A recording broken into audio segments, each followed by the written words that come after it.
ba maman balobi toujours ba maman quoi ba maman tozana na mwana biso tozo silisa kalata ezo sila mais pour la like sabino que le mot face à face beaucoup mesana aza toujours na bino aokanisa pe ba maman lelo sujet na biso ya lelo to thème na biso ya lelo tozo lobela nini tozo lobela violence domestique.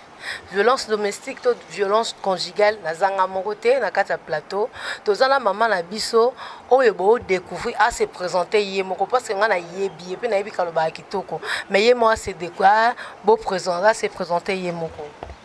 Salut maman. Salut maman Joël le mo bokomesana salut. Toko yeba ba yeba kombo parce que moi je te connais déjà.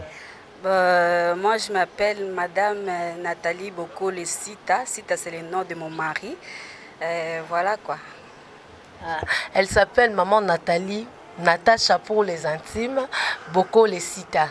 Parce que si on Natacha, il faut que mon CAP, il faut que mon groupe Elimou 1, où il y a président Mike Moulamba, notre président des insanités quoi.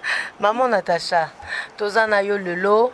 Po ba maman bazo lela mingi ba maman bazo nyo kwa ma yongo to poni ngana yo to partager thème oyo violence domestique ngai pona ngai si soki to bito définir violence conjugale est la violence exercée par le conjoint sur l'autre au sein d'un couple s'inscrivant dans le rapport de domination et des distinguant de disputes conjugales entre individus égaux.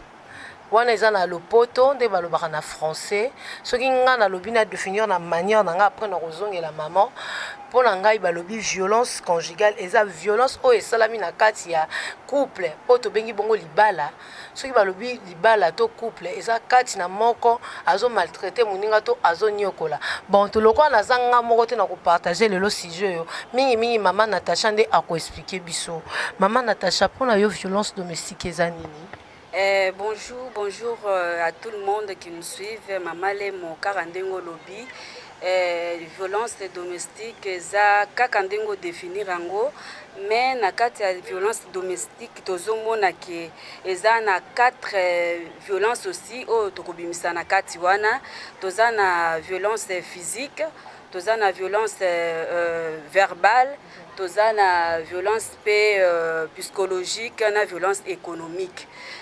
Na kati ya libala eza makambo ebele eza kolekana na kati wana mais nous les femmes nous avons toujours les difficultés ya ko dénoncer ba makambo oyo ezolekana soit babi oyo eza kolekana malgré ba effort nyonso oyo boye les mouvements féministes et puis ba nation entière baza kolekana kosala pona ko mettre un peu fin na kati ya ba violence nyonso etali basi tozana yo malembe oki ko expliquer biso nan parce que otangi 4 violences bongo tozana violence et tobandaki na violence économique. Violence économique ezani parce que quand tu dis violence économique biso to comprendre biso loroté. Na ba maman ba Hollanda ou peut-être bazana ko yeba te ba peut-être ba on peut baza violer économiquement hein. Maman pona ko bango na lopoto violence économique eza c'est lorsqu'on vous prive soit lorsqu'on prive à une personne l'argent ou on l'empêche de répondre à ses besoins ou bien on lui contrôle tout ce qu'il est en train de faire par rapport à ses économies.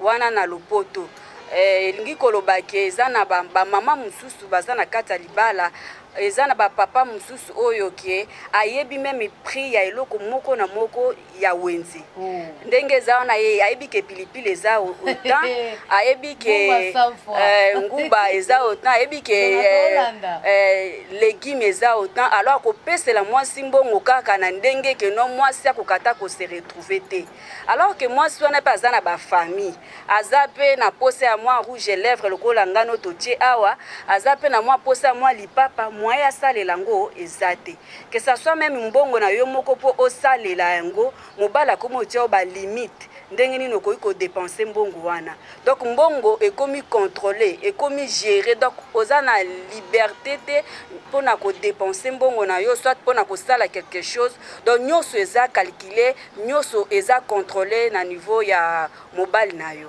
donc wana yango to bengi violence économique ba papa boyo ke la biso mawa to zola na mama na chacha on peut se mater mo eza profond hein violence économique papa o moni ke biso to wana ba petit frère net nga bonana mo Venise mabandela na sima ozo zela ya na e so yo soko bloquer tout papa na nga to ko suka wapi mon vieux KS Milambo bozola nda ya bino ba papa bo lembisa bien nga niko conditionna poto e gari chamoba makambango yango yo bozoyo ka place bo me mangai siko ba papa bo lembisa mo maboko wana toki na violence économique ya maman Nathalie deuxième violence o maman lobaki violence physique yebisa biso no violence physique eza nini to yeba lisusu.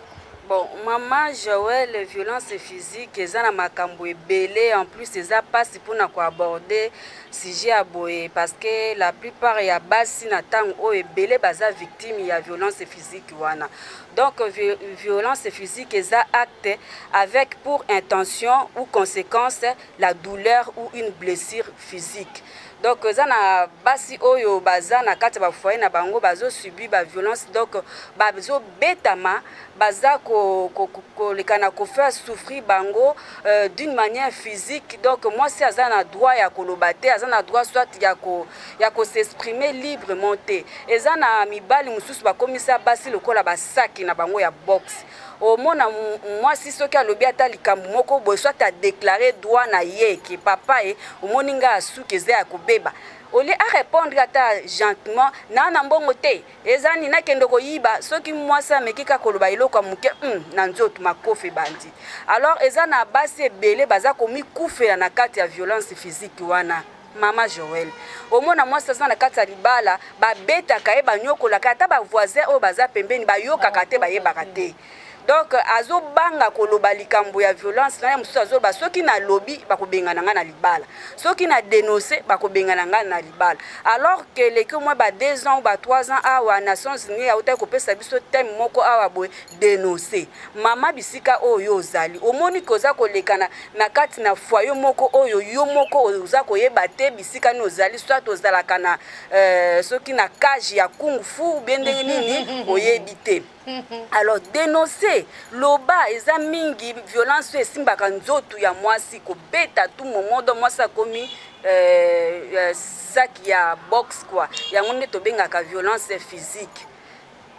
En tout cas wana pe poana na lobela ta mwandamba vanto leka papa oyebi kezaki na couple moko mama Nathalie couple wana mobali azobeta mwasi na ye moi là qui bandeko na baluba bolimbisa parce que moi aussi je suis d'un côté muluba azobeta moi sina maman akobeta moi sina ye abeti asisi akangele na ndaku ya kezandu donc atikeli opo na ndaku azosa makamno so na ndaku soko mekelo ba donc moi si moya afungola ta peso ko asisi bongole ka oyana pokwa moi ça lambel malgré ba pasi na ina azaki na bébé alambele sufufa munene allié et puis c'est tout donc moi ça na droit ko cha hate so moi c'est ouais kawewa les kaboy donc ozo chosifier moi si c'est pas bien.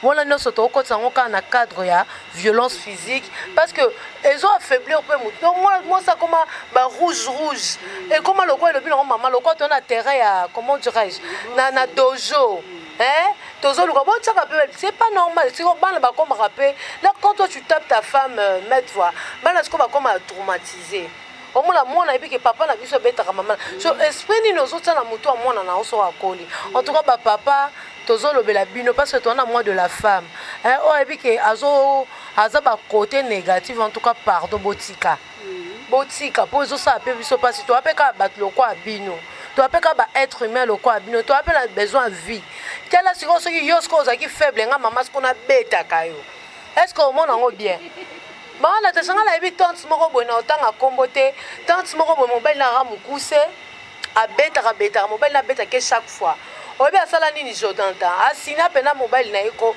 mobile na oyaka ninga yaka ku et comme ba problème ba luba ba soso pembe ba mamobele bele mais tant ya betaka posenga ali batate même pas pigeon pour dire que biso no so toza ego maman Natacha to zongeli yo lisusu violence verbale. Pour les hommes, c'est un gros mot. Autre grosso modo, prof loba. Verbalement, violence verbale, c'est quoi? Maman, violence verbale, oyo tokoki komona ba insulte, ba humiliation, une façon à dénigrer ou bien à dévaloriser moi si. Alors donc le fait il y a la plupart ya batu bamonaka c'est comme si que violence verbale les anango moi violence moko muke par rapport à violence physique. Non, moi si déjà soko bandi ko dénigrer ye ezana kaka ndenge to kota bande ko na biso bolimisa biso ozobenga moi nani moi si kawe kanyama kasenji kabo d'autant ozobimisa ka. Donc le fait que le bakamo sika oza ko chosifier ye donc aza eloko aza na valeur te yango nde tozobenga ba violence verbale eza difficile parce que violence wana et traumatisa quand même estime ya mwasi et traumatisa quand même comment dirais-je façon ya mwasi ya komi mona et même devant baninga na ebasa banda komona kaka kawana donc azaka kaka wana donc aza moindre quoi par rapport na baninga mususu basi yango nde tozobenga violence verbale. Ndeko na ngai mama eza na mibali mususu ki abwakeli yo langage moko omituni oyo apoignardenga oyo kaka mobali oyo albandaka kolanda ngai yo beza ndenge nini. Donc ça ce sont des violences verbales oyo eza très dur et la plupart des gens comme des femmes sous-estiment kango même l'état na biso pe moka sous-estiment kango parlera mi violence physique alors qu'il y a plusieurs sortes de violence oyo il faut totelemela yango. Maman, violence physique wana toko verbale toko lo bango boité faut to bakisa maloba. Quand on dit violence verbale, oui que c'est choquant. Yo olinga mona batu peut-être azaka na 13 ans. Olingi mona batu bandi kolande depuis 13 ans. Wana ba ko kangota mineur okoti makala. Mon ana ndimi yo avec le temps zokola au commissaire chéri na au bali même au sali bien to boité sur mon tibino par exemple non pas c'est exemple typique exemple maman Natacha parce que elle est ma grande sœur de classe azaki avant ga une année à promotion na ebi que mutu esalaka babana papa Doudou Sita depuis bazan na classe lelo a balié. Gloire à Dieu parce qu'ils ont 2 enfants, Aza marié légalement, Aza la femme de quelqu'un quoi. Pour vous dire que la femme de quelqu'un, oui bien ou bien. Aza la femme de quelqu'un. Si on est babanda bon moi na to pese exemple comme il était. Munyo bobandi na bon moi na bonyo comme. So yo le romoni ye akoli, ale yo comme lukola na babilo amike yo pe moi si. Eh, pourquoi ko choquer muninga? Biso no soto bota mana papa na maman. Les gens ont manqué mon abattu, ils ont blessé, ils ont choqué. C'est comme ça qu'ils ont dit c'est le impoli. Moi c'est impoli, moi c'est un parce que c'est toi qui l'as montré ça parce que na yebinga moko peut-être nga pena aka moi victime quelque part. Donc azo moné l'autre côté surtout que j'étais encore petite, maman so utokufa, j'avais des enfants là témoignage vrai yanga moko. Loko ebike yi OK wapi. Ta loko. OK yo kasi so na boyo na banana na ozwayo. Donc yo mona sa mutu moko lo nga na ngelo quoi. Donc nga za nga kitoko te. Donc tu te sous-estimes pourquoi parce qu'il y a une personne qui te pousse à te sous-estimer. On commence souvent dire nga Joël vraiment avec tous ces enfants qu'est-ce que je vais faire? Non. On commence là par rapport à vie. Nous regardons il y a un Dieu pour tout. On encore là vous savez conscience à mutu oyozo finga. Maintenant comme mutu yemo ami non na ko tika pe le long nzamba sala na tika pe na zana mutu na mobile nanga o azo compter sur ngai o peut-être pas na yo même yo mutu ne ko finga mwasi wana boza même pas ndenge moko pour dire que botika ka ko blesser batu biso no soto sala to bota maloko abino biso no soto wana to zaka na violence verbale parce que c'est blessant c'est choquant tant bo sa likambo bo raisonner que to ande aussi ko so ba la sœur na yo o ya obunda on a vu que ba mibali miso linga na bande ko na ba honte so ko sali ba blague na ndeko no sa yo beau frère taliete ayepi bo bundi maintenant tant yo zo sala bana bato ba papa to ana bino po to na moi de la femme bo valorisera basi na nyonso et ça appelle biso bien ça na penza me mabete et ça penza me mabete Quand on est babilo boko la motema, babilo boko la motema vient nanga kes milambo eza bolingo. Donc bolinga biso na bolingo solo. Oh maman, la femme, quand on dit la femme, aza maman. La femme, aza mutu appelle ça quoi plaisir. La femme, aza mutu alambela ko fufu. La femme, aza mutu yo lali azo surveiller yo. Oh et deux fois tu as vu le roi bébé na biso hein. Ozo popole bangungi. Hein, mais ce que mutu osala bola mu bonga ta yo mo papa. Eh, to lo bandedi comment Natacha la na yo. Oui maman, tolobaki ya sukeza violence psychologique. Wana eza donc jouaka plus na o etali climat. Et quand ça climat d'insécurité na kati ya foyer parce que ceux qui moi si amoni ke awa bisika naza awa physique nazozwa économique nazozwa verbal nazozwa et quand ça kaesiko babengaka violence psychologique akomi na kati ya kubanga akomi na kati ya climat moko ya insécurité donc donc d'une manière émotionnelle akoma kubanga banga pamba pamba akomi peut-être komona keno omona ka mususu akobimela nga lisusu boye mususu akobamba nga nzete oyo mususu akolekana kosala nga boye. Or ce n'est pas bien ba sorte ya ba violence wana biso basi il faut to combattre yango, il faut to dénoncer yango. Je sais que la plupart des femmes bazalaka mingi na peur hein ko banga zomona keno soki na lobby comme je n'ai pas un toit ndongo to kopesa exemple na yo moko okom peut-être komi lobaki no soki na lobby ba kobengana nga na libala. Ce qui n'a dénoncé est mususu nazana bisika ko kende te ngai famille pauvre ngai nazana bande côté na osala ndenge nini ovandi maman Joël tango zo vanda wana mukolo mususu bako beta yo eloko moko sat na sia libumu soki pe nini otikali kokufa na bisika ngo bandaki ko sauvegarder etikali nango sinzela OK. Alors ce n'est pas bien ba genre ya ba violence autouti ko citer awa madame Joël il faut biso basi tozala capable ya ko dénoncer yango et même si ça peut te coûter la vie ou soit ça peut te coûter quelques années, il y a souffrance, c'est le temps que on s'est reconstitué, mais essayer quand même il y a qu'à dénoncer. Même si tu n'as pas le courage, parce que la plupart il y a basso basala kabangonde ngwana, maman je bazaka toujours na courage té. Mais ngana senga quand même na kati ya intermédiaire il y a voisin moko, essayer un peu de partager avec les amis, soit le voisin ou la voisine, expliquer ce qui se passe chez toi à la maison. Pourquoi kufa mukolo mususu bongo alors que mutu ya ko sauver yo alingaki ni koleka na kuzala. Donc yebisa voisin ke ngai epa na nga nazawa mobali na nga sala kanga basala kanga boy. Est-ce que moi ezate OK quand même na souciat moko na la police au signaler. Mais non ba femme bazana ko banga peut-être plus tard to ko développer makambo belé tindaka basi ba banga par rapport à tous ces violences. En tout cas, maman Natacha ebisi biso pour éviter la violence wana remède des arts à dénoncer, c'est ça non? Oui, remède des arts à dénoncer pété que yandenge zalakaka au lobby boy non, il faut aller avec ça jusqu'au bout.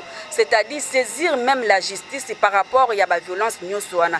Parce que nous les femmes, nous avons des conventions, nous avons des droits OESA reconnus d'une manière internationale, pesa reconnus na kat na biso awa na constitution na biso. Mais eloko ni nezanga ka moi si souvent ce sont des femmes là madame moi je te félicite parce que ozako yeba ndenge ya koluka kwanga na yo. Mais il y a des femmes oyo boy a dépendaka totalement na mobali na ye.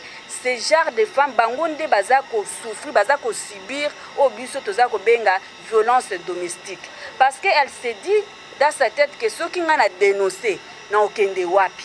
Maman Natacha, je m'excuse na katchoma liloba, c'est pas que bazo bang eza nini mobali misusu toza pe na ba papa ba genre na genre papa mususu alobi neti yo oza osalaka même papa mobali mususu abi nga mosi nga ausala te.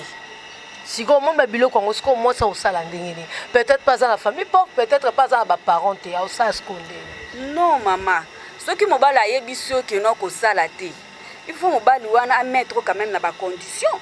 Ba condition oyo et ko permettre yo te que non ozala soit aussi bi complexe moko d'infériorité par rapport à baninga basi ayebiso ko sala te ovandi na ona ndako. Mais est-ce que nandako wana azako résoudre ba problème na yo? Est-ce que nandako wana azako tia à l'aise? Est-ce que nandako wana azako protéger yo? kosala te eza makambo mosusu, mais la protection humaine est garantie par la loi. C'est ça le problème. Ozosala te mais aza ko maltraiter yo parce que tant que la plupart des femmes oyo ba dépendaka totalement na mibali na bango nde baza ba victime ya ba violence wana.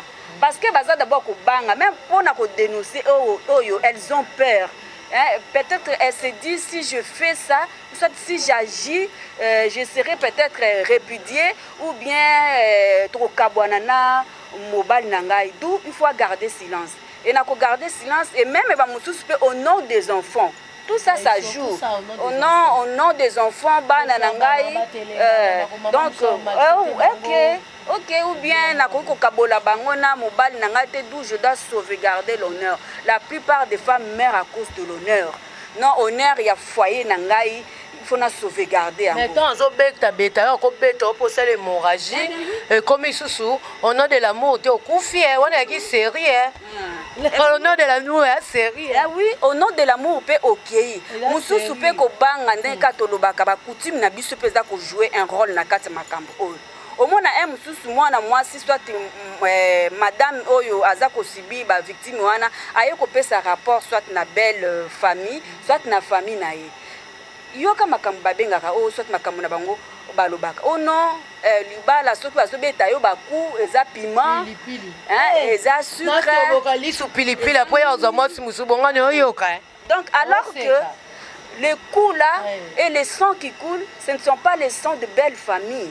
Et ça sang, il y a maman na yote. Ni même de ton père. Parce que parents africains, dès que consommer déjà d'autres, c'est comme si quand on te donne la merci, il y a mobile na yote. Donc il a tous les droits possibles sur toi, même s'il faut te tuer à Kobomayo parce que c'est à Balayo aussi.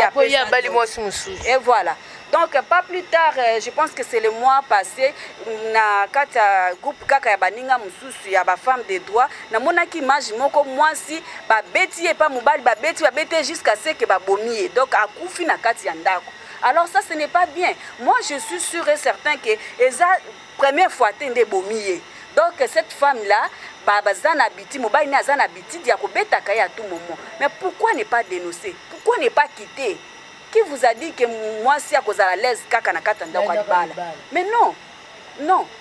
Et puis mi bali bazana moi le kuta moko boye je pense au lobaki yango avant ndenge couple na yo ya liboso non mobala aso biso ke aso ko quitter pa na ngai okende wapi nana kozwa yo tala kutu ndengo za avec 5 si c'est 5 enfants okende wapi kutu ndengo za wana boinga inde mutu na préparation ngane na sala kayo ozala qui vous a dit que c'est oza kuna taima abiso kuta vacciner ya makasi oza na taima be dondo oza na oa mabe wana taima be oa mwindu nana olinga mosa mwindu zabe mokili aba problème même Natacha maman omoni ba wana to benga yango ba intimidation hein ce genre des intimidations moi si faut pas tomber na yango hein. Donc ce n'est pas lui qui a les derniers mots sur toi, il n'est pas ton Dieu.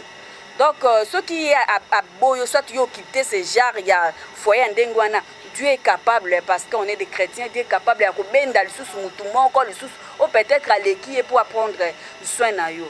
Et alors on a considéré toujours na basi que azala indépendante d'abord financièrement. Hein, même si ozo salate mais débrouille-toi. Hein, yeba moi kokotisaka moi 1 mois 2 ekotaka.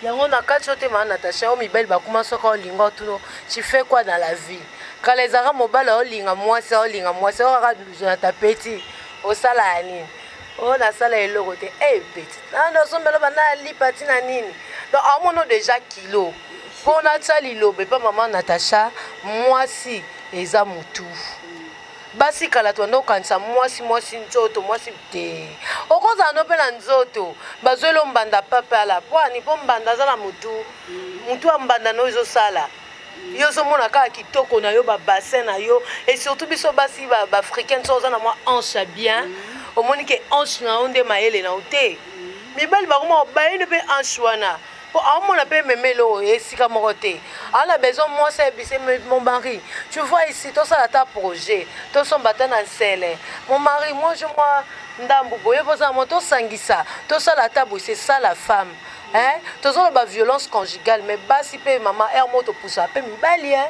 Vous comprenez? Basi miso peut te pousser à mibali ba beta biso. Wana to côté violence physique. Bon, mobile les années la pose ko beta yo te. Mais aux autres la langage mobile la outil musali il est fatigué par exemple, il faut attaquer à tous les deux côtés. Pour aba lobby eza conjoint et eza deux conjoints, eza ka moi cité. Moi c'est eza conjugal, on parle de violence conjugale. To le bel pe maman malgré toi na moi na biso. Toi ça pas ta moi pili pili. Mobile la outil musala, il est là, il veut manger. Papa na papa nanyo biloko no eza amesa te. Et pour la nini omoni bolingo eumeli. Ah, quelque part là wa kendaka. Sora komika, mon chéri tu es là, tu vas manger à longo lié. Akomo benda mubali no azoli akuna balongo la kenda mikuwa na munoko. Yo a olali na mbeto lobi tu es fatigué. Hein maman, okomisa mwasi na yo, mobali na o plutôt akoma mobali ya babone. Maman pona nini so mobile no misu bazape mobile azate même sous-vêtement na ye bon na sukola sous-vêtement mobile mais c'est n'importe quoi pona nini bo ka ba mibile no apo bolo ba o mobile na nga linganga sute place ok n'est pas xy mobile ali ya kuisité to na mutu mo moi sina mobile ali ya kuisité mais ya lamba ka kuis yango zonde ka moi qui c'est qui là eh pardon to me kana peut ko changer pour ça biso bien maman Natacha pour conclure Tami. Alors, pour conclure, je dirais ceci, les femmes, nous avons beaucoup de choses à faire par rapport à Makambo, puisque notre thème est la violence domestique. Et pour conclure, donc, que non, il faut kaka kondimaka au nom de l'amour. Parce que tangu yo bazo ko beta yo ko violenter yo makambu nyonso tu wana un jour à cause kaka ya ba violence to tu ko cité awa okokipe ko quitter mokili oyo okei alors bana oyo za ko protéger au nom ya ko sauvegarder union ya ko sauvegarder apparence pour que les gens quartier soit batu ya veni balobate ozo sauvegarder apparence non alors qu'à l'intérieur du mariage oza ko souffrir. Et pour cela, moi, si na sengi toujours que les kanako dénoncer bajar ya babi ya modèle wana parce que ce n'est pas du tout bien. Et à vous les hommes aussi, je voulais vous dire un petit mot par rapport à ndengeni ya ko respecter moi si parce que renverser maintenant situation comme ça que moi si oyo za konyokola wana aza mama na yo aza sœur na yo aza oyo boye utine pe na libota moko parce que dans ta famille il y a aussi des filles donc essaie de respecter la femme respecter moi si oyo bali pe ça y est valeur ko beta moi si eza solution te soit ko privé ye na ba droit na ye ya mike donc eza nango bien te pe bino mibalo oyo bo kontaka biloko na kati ya nzungu oyo to bengi violence nini to benga yango nini oyo to benga ki violence économique na kati ya violence économique wana eza na ba papa oyo bo po apesa ata mwasi ata mwa 100 € oyo ata mwa $100 oyo boye non akolinga ina pesa e juste na oyo ye moko na ville kuna se asali marché asali aye apesi yo somba kaka oyo somba nini fufu na quartier somba soit makala alors que moi si pas dans ba besoin azape na ba famille oyo ko singa que non peut-être que so famille na senge moi 10 francs fois benga kaka yo fois téléphoner na musala soit fois senga yo oh bongo pe kitoko ta donc ceux qui courant pe ke brisque maman ba net ba courant na biso ya kintiasa oyo il faut benga yo asenga ombongo ya pile ya pesa asenga ombongo ceux qui ya eloko nso ta makala non ce n'est pas du tout bien donc nous devons changer et nous les femmes nous avons ce que nous appelons le devoir de mettre fin par rapport à la journée de la femme et maman Joël na ko bisa OK la plupart des femmes ne comprennent pas sans il y a mois de la femme soit le 8 mars et comme eloko moko on dirait il y a liputa eloko moko non par rapport il y a le 8 mars soit la journée normalement la Nations Unies appelle ça la journée internationale des femmes soit journée internationale des droits des femmes moi s'il faut tala bisika o baninga basi o basala ki litu wana pour le lobby soto koma koloba droit des femmes droit là bilan de exact donc exact koyeba na te est-ce que to gagner ou bien to zana na na nzela ya mulai po tosala nini kino tokóma na bisika oyo baninga babundelaka biso. Donc ça ne sert à rien kolata liputa olata liputa te yeba ke no mibeko na yo eza nini, devoir na yo eza nini oyo yo moko mwasi okosala par rapport na baninga basi misusu ke no yo pe un jour tolobela o comme bafemme européenne wana bafemme américaine wana oyo par rapport ya lit na bango nde esali ke lelo tokóma kosepela mois de la femme le 8 mars. Donc nous avons encore beaucoup de choses à faire et je sais que peut-être prochainement on aura encore beaucoup de choses. Donc à suivre quoi, il y aura une deuxième émission na maman Nathalie Natacha Bokole pour les intimes. Bisous, bye.